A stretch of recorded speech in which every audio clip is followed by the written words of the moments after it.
अबू आझमींचा मनसेवर हल्ला बोल. मनसे पक्ष लोकांमध्ये फूट पाडणारा पक्ष. सुप्रीम कोर्टातल्या याचिकेला अबू आझमींचं समर्थन. राज ठाकरे उत्तर भारतीयांविरोधात तिरस्कार पसरवतायत. मनसेची मान्यता रद्द करावी. उत्तर भारतीय विकास सेनेच्या सुनील शुक्लांची सुप्रीम कोर्टात याचिका. मराठीच्या मुद्द्यावरून मनसेच्या आंदोलनाचे संसदेमध्ये पडसाद. बिहारचे खासदार राजेश वर्मांकडून मुद्दा उपस्थित.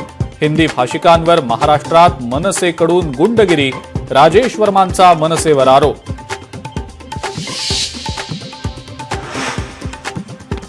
खुलताबादचं नाव रत्नपूर करा.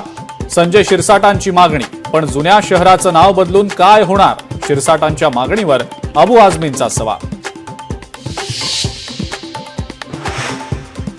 राज्याचं वाळू धोरण जाहीर. आता घरकुलांसाठी 5 ब्रासपर्यंत मोफत वाळू मिळणार. महसूल मंत्री चंद्रशेखर बावनकुळेंची घोषणा.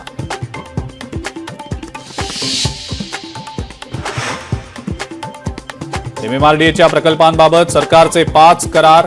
मुख्यमंत्री फडणवीसांची माहिती. प्रकल्पांसाठी 4,07,000 कोटींचा निधीमुळे एमएमआरडीए क्षेत्रातल्या विकासाला गती मिळणार. केदार जाधव यांचा भाजपमध्ये प्रवेश. बावनकुळेंच्या उपस्थितीत केदार जाधव यांचा प्रवेश.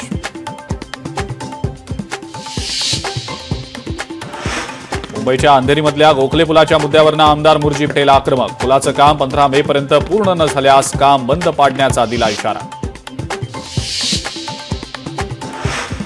अॅडव्होकेट निलेश ओझांना मुंबई हायकोर्टानं फटकारलं. ओझांनी केलेली वक्तव्य चुकीची.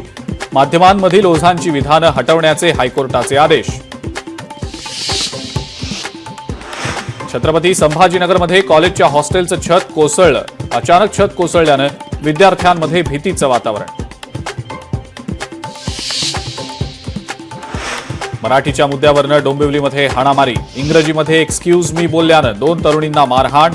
तरुणींच्या तक्रारीनंतर तिघांवर गुन्हा दाखल.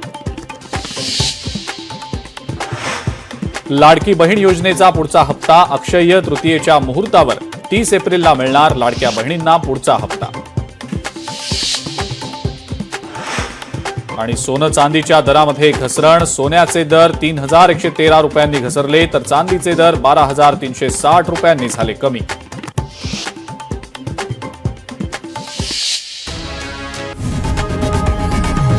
लोकशाही मराठी ऐका, पहा, जागरूक रहा.